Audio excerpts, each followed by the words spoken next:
दिल्ली को आपदा से मुक्त कराने का है।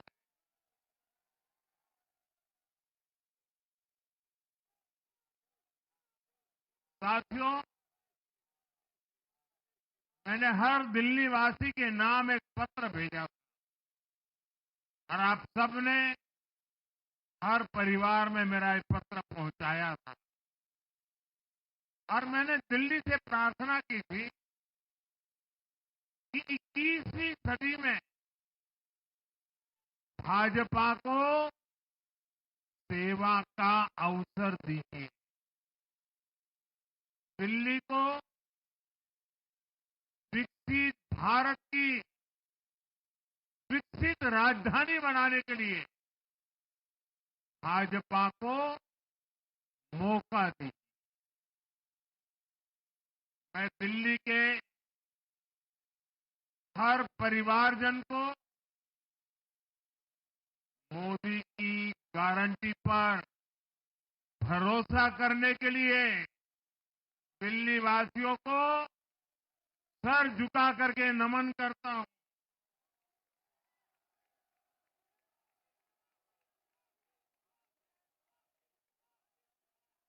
मैं दिल्ली वासियों का आभार व्यक्त करता हूं। साथियों, दिल्ली ने दिल खोलकर हमें प्यार दिया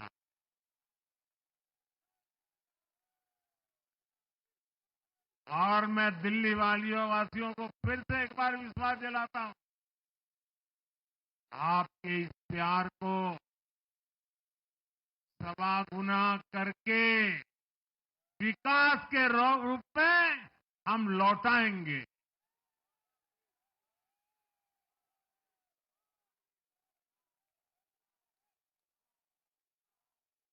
दिल्ली के लोगों का ये प्यार, ये विश्वास हम सभी पर एक कर्ज है। इसे अब दिल्ली की डबल इंजन सरकार, दिल्ली का डबल तेजी से विकास करके चुकाएगी।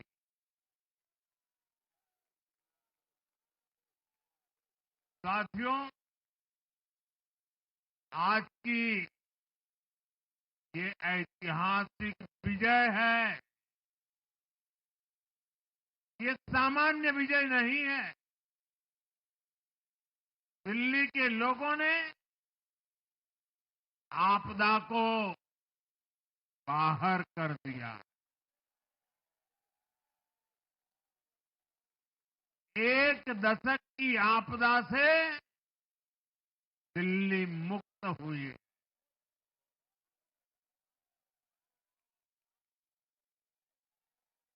साथियों, दिल्ली का जनादेश स्पष्ट है। आज दिल्ली में विकास, विजन और विश्वास की जीत हुई है। आज आडंबर, अराजकता, अहंकार और दिल्ली पर छाई आपदा की हार हुई।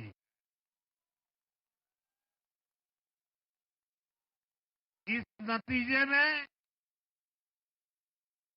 भाजपा के कार्यकर्ताओं की दिन रात की मेहनत, उनका परिश्रम ये विजय को चार चांद लगा देता।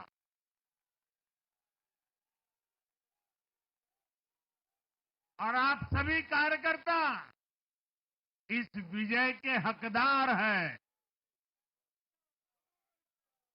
मैं भाजपा के प्रत्येक कार्यकर्ताओं भी आप सबको ये विजय की बहुत बहुत बधाई देता हूं।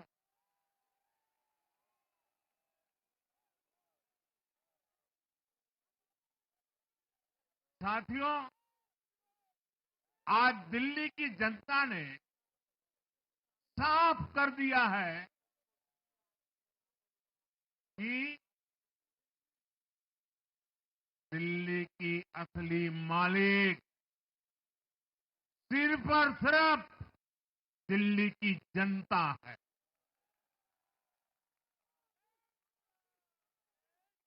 जिनको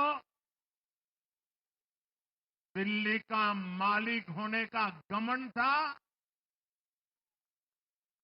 उनका सच से सामना हो भी गया।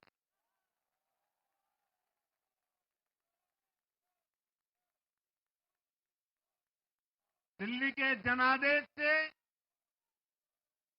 ये भी स्पष्ट है कि राजनीति में शॉर्टकट के लिए,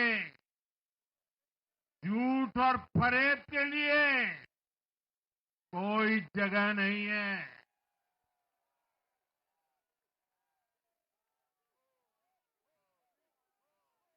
जनता ने शॉर्टकट वाली राजनीति का शॉर्ट सर्किट कर दिया।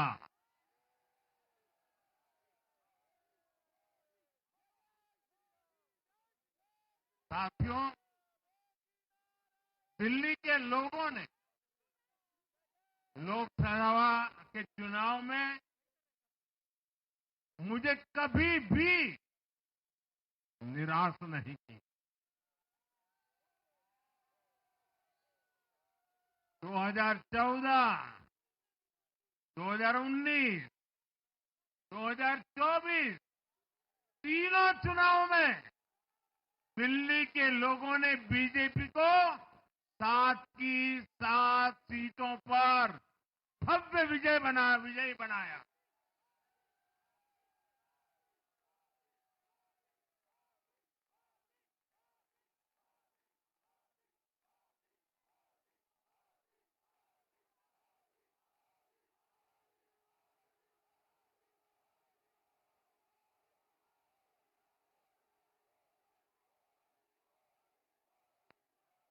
आप नीचे रहिए, औरों को परेशानी हो रही। आपका उत्साह मेरे सर आंखों पर, आपकी फोटो भी निकल चुकी है, वीडियो में आ चुका है। अब आप प्यार से बैठिए।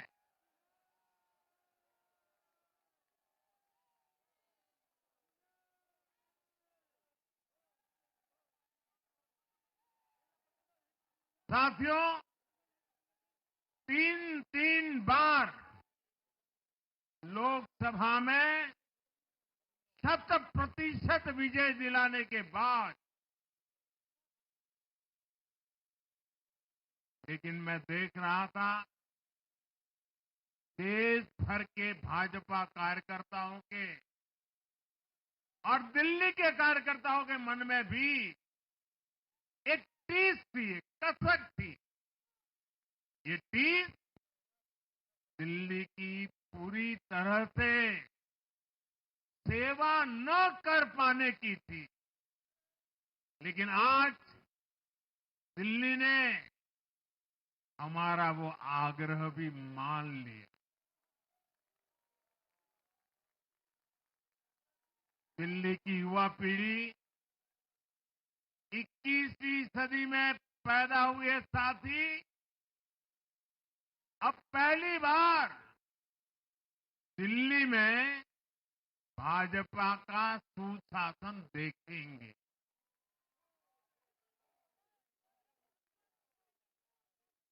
आज के नतीजे दिखाते हैं कि भाजपा की डबल इंजन सरकार के लिए देश में कितना भरोसा है। लोकसभा चुनाव के उसकी जीत के बाद हमने पहले हरियाणा में अभूतपूर्व रिकॉर्ड बनाया।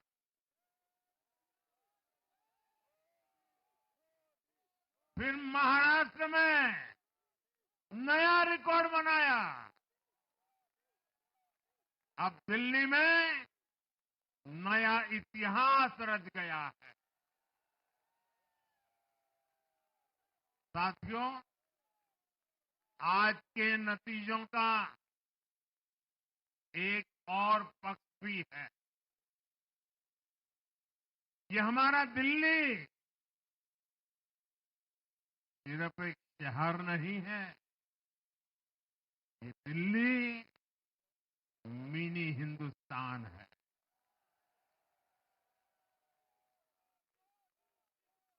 ये लघु भारत है।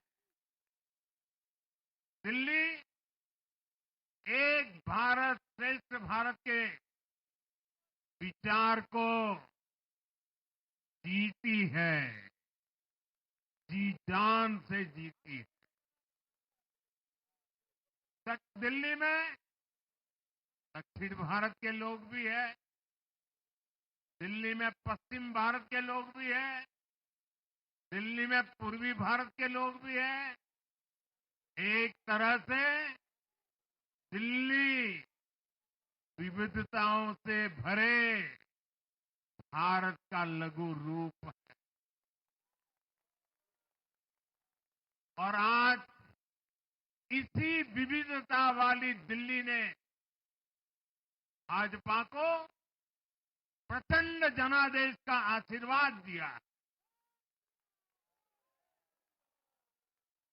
दिल्ली का ऐसा कोई क्षेत्र नहीं, कोई ऐसा वर्ग नहीं जहां कमल न खिला हो। हर भाषा बोलने वालों ने, हर राज्य के लोगों ने दिल्ली में भाजपा के कमल निशान पर वोट दिया। और साथियों, इस चुनाव में मैं जहां भी गया, मैं गर्व से कहता था, मैं तो पूर्वांचल से सांसद हूं।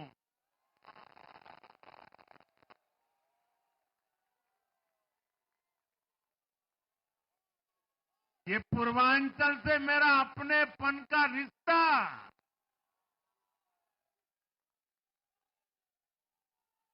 पूर्वांचल के लोगों ने इस रिश्ते को प्यार की, विश्वास की नई ऊर्जा दे दी, नई ताकत दे दी। इसलिए मैं पूर्वांचल के लोगों का, पूर्वांचल के एक सांसद के नाते विशेष रूप से आभार व्यक्त करता हूं।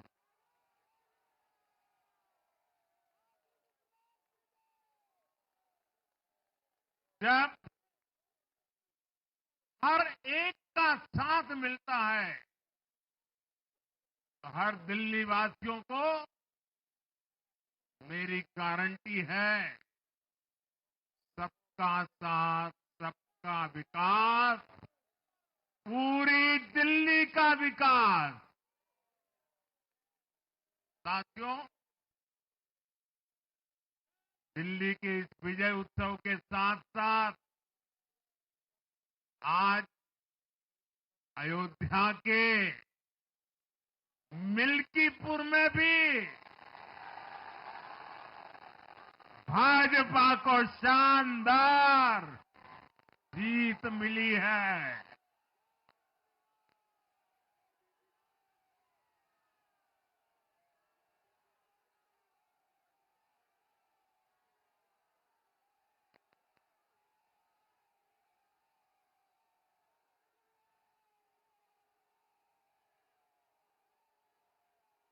हर वर्ग ने भारी संख्या में भाजपा के लिए मतदान किया है, अभूतपूर्व विजय दिया है।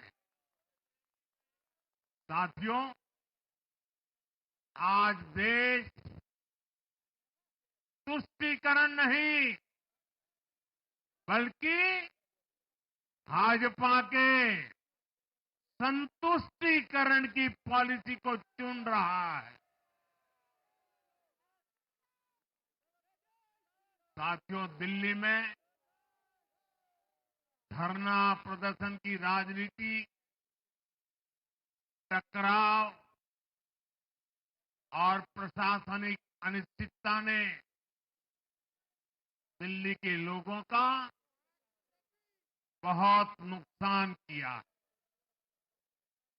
आज दिल्ली के विकास के सामने से एक बड़ी रुकावट आप सब दिल्ली वासियों ने दूर कर दी है।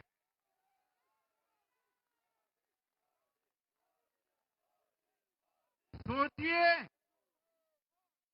कैसी राजनीति रही होगी, कैसी सोच होगी इन लोगों की। इन लोगों ने मेट्रो का काम आगे बढ़ाने से रोका। इन आपदा वालों ने झुग्गी वालों को घर देने से रोका। इन आपदा वालों ने आयुष्मान भारत योजना का लाभ भी दिल्ली के लोगों को मिलने नहीं दिया। अब दिल्ली के लोगों ने साफ संदेश दिया है, गवर्नेंस। और साथियों, दिल्ली ने देखा है पहले का जमाना, गवर्नेंस ये नौटंकी का मंच नहीं है। गवर्नेंस ये प्रचार का मंच नहीं है। गवर्नेंस ये प्रपंच का मंच नहीं है। अब जनता ने स्थिर और डबल इंजन की सरकार को चुना। हम पूरी गंभीरता से धरातल पर रहकर काम करेंगे। हम दिल्ली के लोगों की सेवा में दिन रात एक कर देने वाले लोग।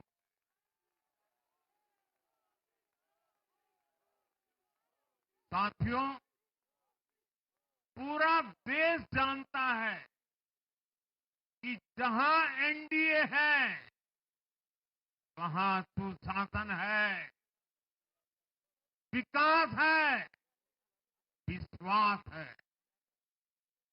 एनडीए का हर कैंडिडेट, हर जनप्रतिनिधि लोगों के हित में काम करता है।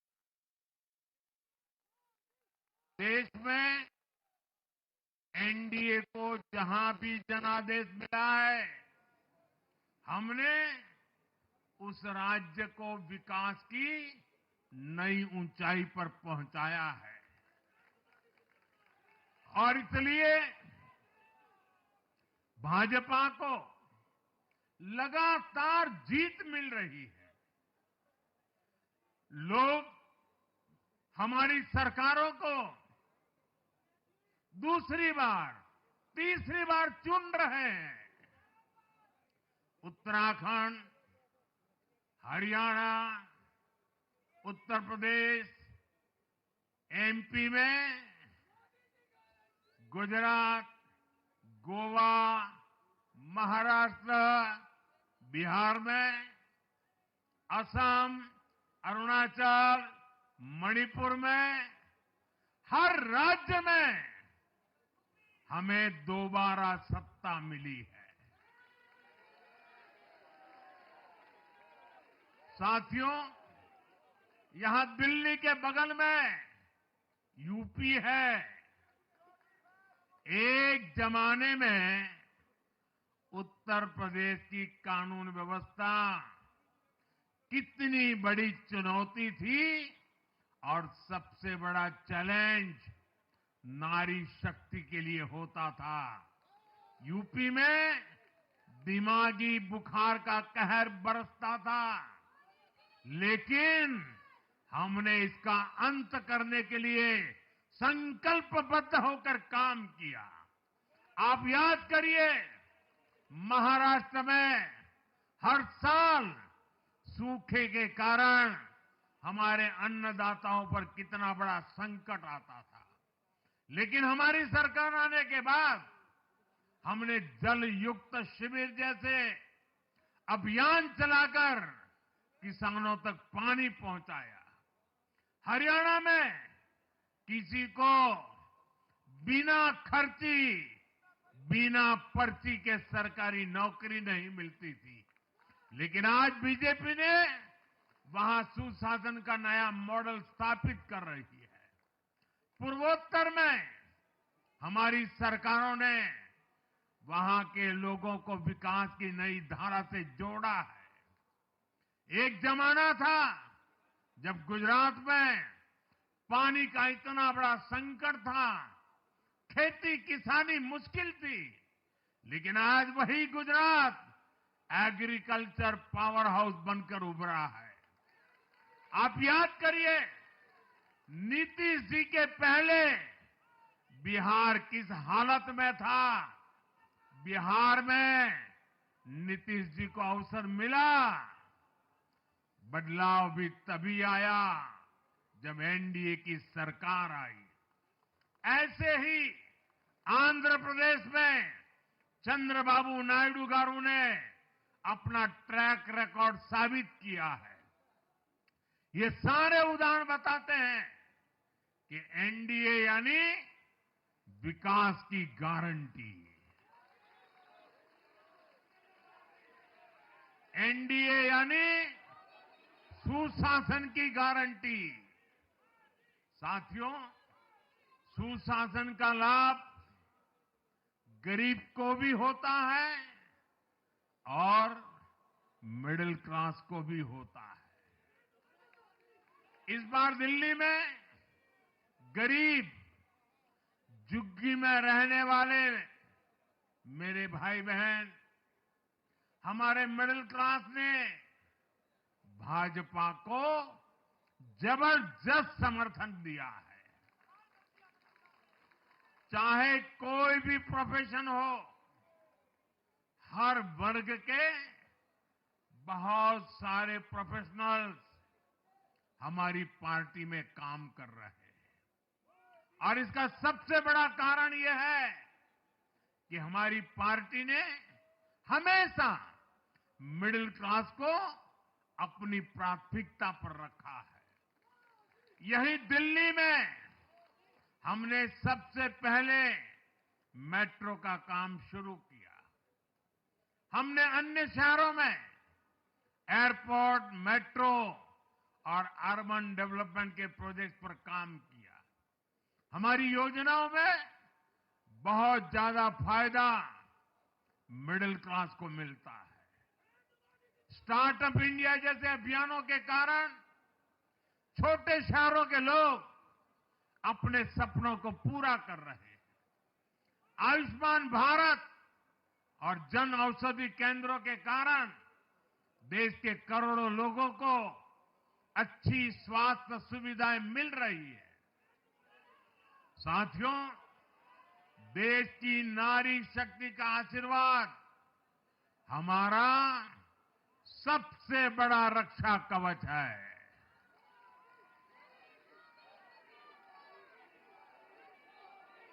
और आज एक बार फिर नारी शक्ति ने दिल्ली में मुझे अपना आशीर्वाद दिया है। चाहे उड़ीसा हो, महाराष्ट्र हो या हरियाणा हो, हमने हर राज्य में नारी शक्ति से किए हर वादे को पूरा किया है। आज इन राज्यों में करोड़ों माताओं बहनों को हमारी योजनाओं का लाभ मिल रहा है। मैं दिल्ली की मातृशक्ति से भी कहता हूं, चुनाव में उनसे किया वादा जरूर पूरा किया जाएगा। ये मोदी की गारंटी और मोदी की गारंटी यानी गारंटी पूरा होने की गारंटी। साथियों, टूटती सड़कें, कूड़े के ढेर, सीवर ओवरफ्लो और प्रदूषित हवा, दिल्ली की जनता इन सब समस्याओं से त्रस्त रही है। अब यहां बनने वाली भाजपा सरकार दिल्ली को विकास की ऊर्जा के साथ एक आधुनिक शहर बनाएगी। साथियों, पहली बार दिल्ली एनसीआर के हर प्रदेश में बीजेपी का शासन आया है। आजादी के बाद ये पहली बार हुआ है। राजस्थान में, यूपी में, हरियाणा में, ऐसे पड़ोस के हर राज्य में भाजपा की सरकारें हैं। ये बहुत ही सुखद संयोग है। जरा इनको नींद आ रही है, तबीयत खराब है, जरा डॉक्टर देख लीजिए। इस कार्यकर्ता को पानी पिला दीजिए, शायद तबीयत ठीक नहीं है, इनको जरा संभालिए। हाँ,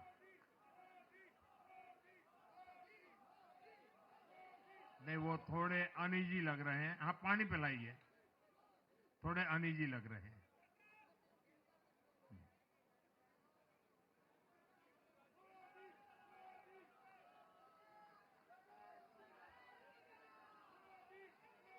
साथियों, इन सभी क्षेत्रों में आजादी के बाद पहली बार एक साथ भाजपा की सरकारें हैं।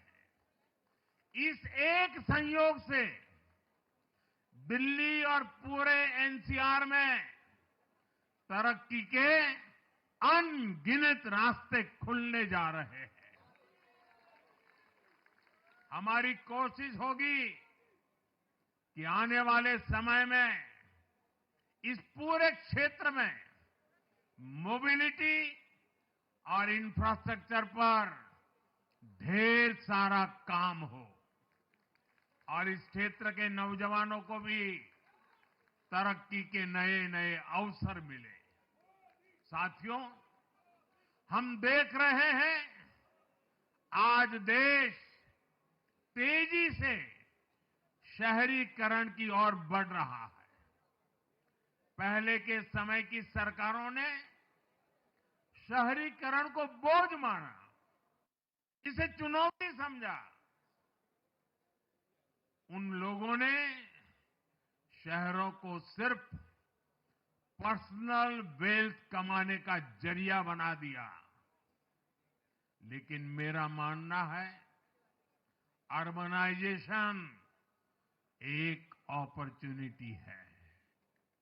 अर्बनाइजेशन गरीबों को, वंचितों को सशक्त करने का भी एक माध्यम है। दिल्ली भारत का गेटवे है और इसलिए इसे देश का सर्वश्रेष्ठ अर्बन इंफ्रास्ट्रक्चर मिलना ही चाहिए। दिल्ली के लोगों ने हाउसिंग सेक्टर में हमारा काम देखा है।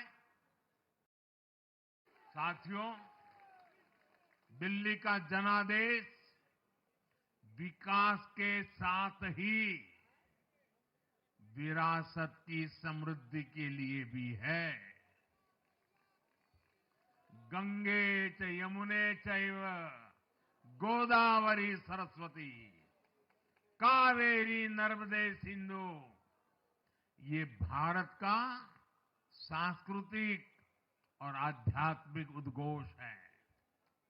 मां यमुना हमारी आस्था का केंद्र है। तभी तो कहते हैं नमो नमस्ते यमुने सदा त्वम भवस्व में मंगल कारणम च।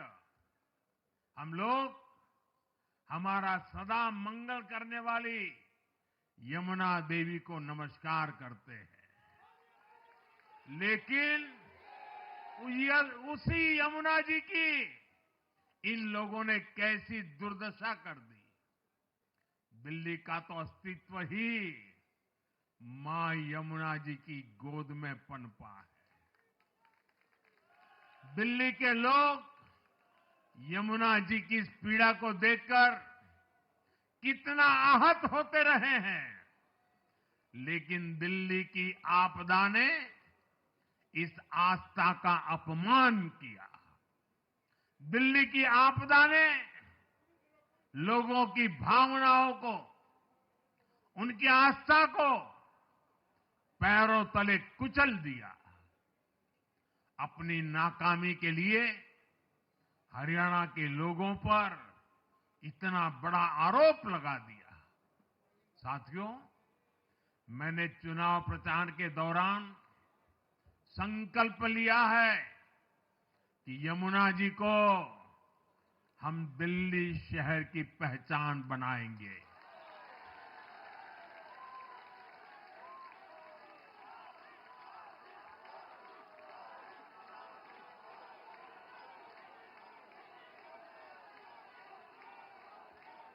मैं जानता हूं ये काम कठिन है, मैं ये भी जानता हूं ये काम बहुत लंबे समय का है। गंगा जी का देखिए, राजीव गांधी के जमाने से वो काम चल रहा है। समय कितना ही क्यों न जाए, शक्ति कितनी ही क्यों न लगे, लेकिन अगर संकल्प मजबूत है तो यमुना जी के आशीर्वाद रहने वाले हैं। हम मां यमुना जी की सेवा के लिए हर प्रयास करेंगे, पूरे सेवा भाव से काम करेंगे। साथियों, ये आपदा वाले ये कहकर राजनीति में आए थे कि हम राजनीति बदल डालेंगे, लेकिन ये कट्टर बेईमान निकले। मैं आज वरिष्ठ महानुभाव श्रीमान अन्ना हजारे जी का बयान सुन रहा था। अन्ना हजारे जी काफी समय से इन आपदा वालों के कुकर्मों की पीड़ा झेल रहे थे। आज उन्हें भी उस पीड़ा से मुक्ति मिली होगी। साथियों, जिस पार्टी का जन्म ही भ्रष्टाचार के विरुद्ध हुए आंदोलन से हुआ हो, वही भ्रष्टाचार में लिप्त हो गई। ये देश की ऐसी पार्टी बनी जिसके मुख्यमंत्री, मंत्री भ्रष्टाचार के आरोप में जेल गए, जो खुद को ईमानदारी का सर्टिफिकेट देते थे और दूसरों को बेईमानी का मेडल देते घूमते फिरते थे, वो खुद भ्रष्टाचारी निकले। ये दिल्ली के भरोसे के साथ बहुत बड़ा धोखा था। शराब घोटाले ने दिल्ली को बदनाम किया। स्कूल और अस्पताल में हुए घोटालों ने गरीब से गरीब को परेशान किया, और ऊपर से अहंकार इतना कि जब दुनिया कोरोना से निपट रही थी तो ये आपदा वाले शीश महल बना रहे थे। इन आपदा वालों ने अपने हर घोटाले को छिपाने के लिए रोज नई नई साजिशें रची, लेकिन अब दिल्ली का जनादेश आ चुका है। मैं गारंटी दे रहा हूं, पहले विधानसभा सत्र में ही सीएजी की रिपोर्ट सदन में रखी जाएगी।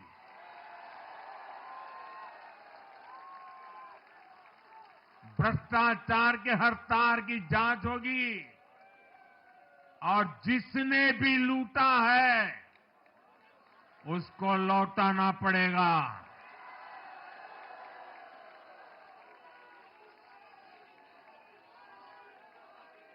ये भी मोदी की गारंटी है।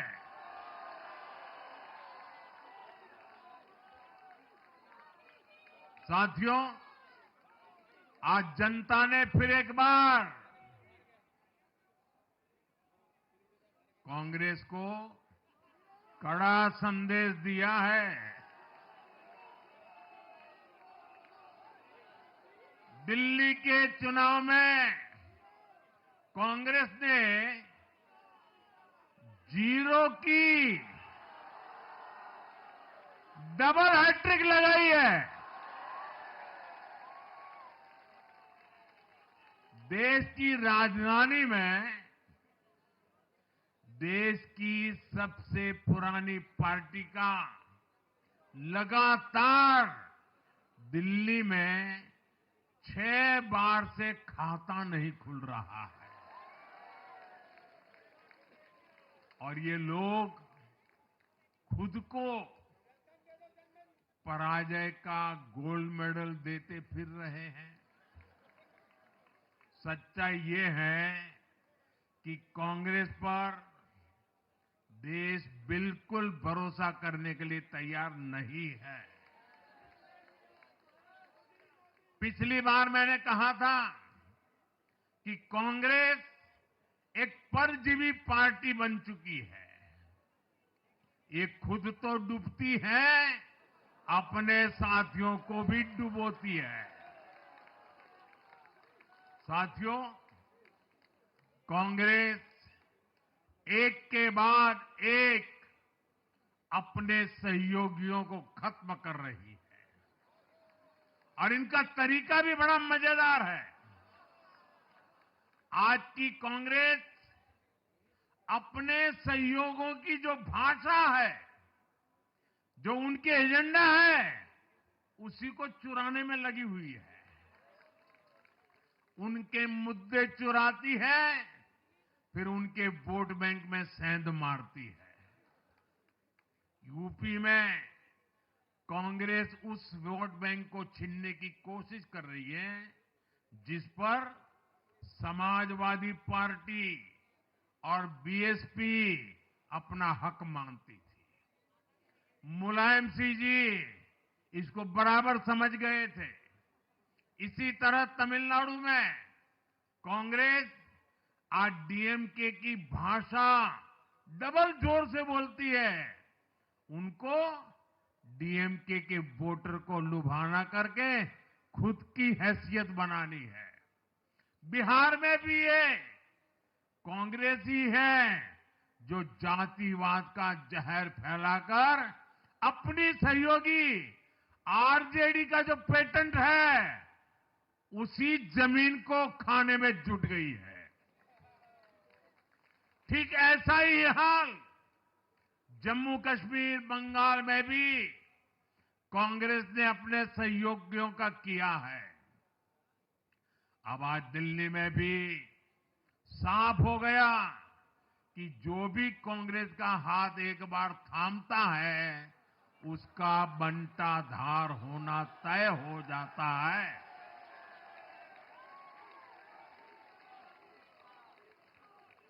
और जो राजनीति का अध्ययन करते हैं उनके लिए मैं आज एक काम छोड़ देता हूं। देखिए, इन्होंने 2014 के बाद 5 साल तक ये कोशिश की, हिंदू बनने की कोशिश की। मंदिरों में जाना, मालाएं पहनना, पूजा करना, भांति भांति की कोशिश की। उनको लगा कि ये करेंगे तो बीजेपी की वोट बैंक में हम सेंध मार करके कुछ ले आएंगे। लेकिन उनकी दाल गली नहीं। तो आपने देखा होगा पिछले कुछ वर्षों से उन्होंने वो रास्ता बंद कर दिया। उन्होंने माना कि ये भाजपा का क्षेत्र है, उसमें पैर नहीं डाल सकते। अब जाए तो जाए कहा। तो ये राज्यों की जो अलग अलग पार्टियां अलग अलग अपने मुद्दों पर जो अपनी जान चला रही हैं, अब उनकी नजरें उन पर है। और इसलिए, और वो भी समझ गए होंगे, बोलते नहीं होंगे, समझ गए होंगे कि ये उनको ही खा रहे हैं। साथियों, इंडी गठबंधन के दल अब कांग्रेस का ये कैरेक्टर समझने लगे हैं। इंडी वालों को ये एहसास हो रहा है कि जिस वोट बैंक को उन्होंने कांग्रेस से छीना है, अब कांग्रेस उसे वापस पाने में जुटी है। इसलिए दिल्ली में हमने देखा इंडी के ही दलों ने एकजुट होकर कांग्रेस को हैसियत बताने की कोशिश की, अपने वोट बैंक को रोकने की कोशिश की। ये मीडिया वालों को पता नहीं, समय नहीं मिला। अब तो समय ही समय है उनके पास। इंडी गठबंधन पूरा दिल्ली में कांग्रेस के खिलाफ मैदान पे उतरा था, और फिर भी क्या हाल हुआ देखिए, दोनों तरफ। साथियों, वो कांग्रेस को रोकने में तो सफल रहे, लेकिन आपदा को बचाने में कामयाब नहीं हो पाए। साथियों, कांग्रेस का हाथ थामने वाले इसलिए भी बर्बाद हो रहे हैं क्योंकि आज कांग्रेस वो कांग्रेस नहीं है जो आजादी के आंदोलन के समय थी, जो आजादी के बाद कुछ दशकों तक थी। आज वो कांग्रेस नहीं है। आज कांग्रेस देश हित की नहीं, अर्बन नक्सलियों की राजनीति कर रही है। कांग्रेस के नेता जब कहते हैं वो भारत से लड़ रहे हैं, इंडियन स्टेट से लड़ रहे हैं, ये नक्सलियों की भाषा है। ये समाज में, देश में अराजकता लाने की भाषा है। और यहां दिल्ली में तो आपदा भी उसी अर्बन नक्सली सोच को ही आगे बढ़ा रही थी। कांग्रेस की अर्बन नक्सली सोच राष्ट्र की उपलब्धियों पर अटैक करती है। ये पूरी दुनिया में अपनी ही सोच का आर्थिक, सामाजिक और राजनीतिक निजाम लाना चाहती है। जब ये कांग्रेस में अर्बन नक्सलियों का डीएनए घुस गया है, तब ये कांग्रेस हर कदम पर बर्बाद हो रही है। साथियों, आज दिल्ली से मैं देश के नौजवानों से भी अपना एक आग्रह दोहराना चाहता हूं। मैंने 1 लाख नौजवानों को राजनीति में आगे आने के लिए कहा है। ये मैं इसलिए कहता हूं कि देश को सही मायने में एक गंभीर पॉलिटिकल ट्रांसफॉर्मेशन की जरूरत है। विकसित भारत को नई प्राण शक्ति की जरूरत है। 21वीं सदी की राजनीति को नए आइडिया, नई ऊर्जा की जरूरत है, नए चिंतन की जरूरत है। ये मैं इसलिए भी कह रहा हूं क्योंकि अगर अच्छे नौजवान बेटे बेटियां राजनीति में नहीं आएंगे तो ऐसे लोग राजनीति पर कब्जा कर लेंगे जो राजनीति में नहीं आने चाहिए।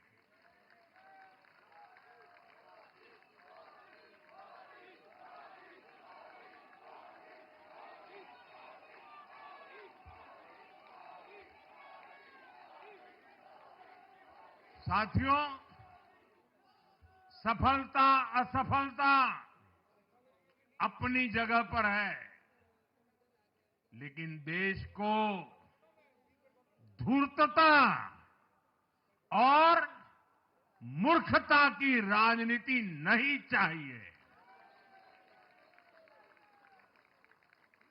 एक तरफ धूर्तता है तो दूसरी तरफ मूर्खता है।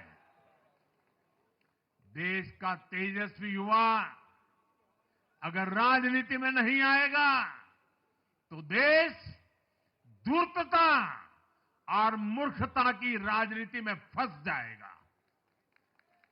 विकसित भारत बनाने के लिए हमें राजनीति में नयापन लाना है, हर स्तर पर इनोवेशन लाना है। साथियों, हमारी ये विजय नई जिम्मेदारी लेकर आई है।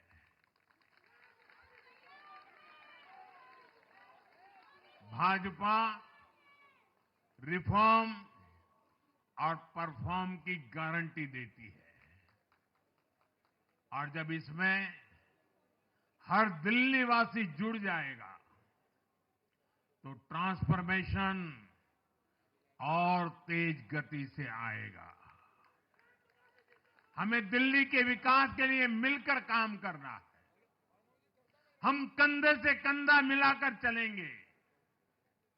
हम मिलकर दिल्ली को विकसित भारत की विकसित राजधानी बनाएंगे। साथियों, मैंने हमेशा जिस मंत्र को जिया है और जिस मंत्र को हमेशा मैं मेरे लिए भी पुनः स्मरण करता रहता हूं, मेरे सभी साथियों के लिए भी पुनः स्मरण करता रहता हूं, और वो है, हमें हमेशा जब जब विजय मिले अपनी नम्रता को कभी छोड़ना नहीं है, अपने विवेक को कभी छोड़ना नहीं है, समाज सेवा के हमारे भाव को कभी छोड़ना नहीं है। हम सत्ता सुख के लिए नहीं, हम सेवा भाव से आए हुए लोग हैं। हम हमारी शक्ति समय सत्ता सुख में नहीं बर्बाद करेंगे, हम इस अवसर को सेवा के लिए ही खपा देंगे। और इसलिए साथियों, इस संकल्प के साथ हम आगे बढ़ें,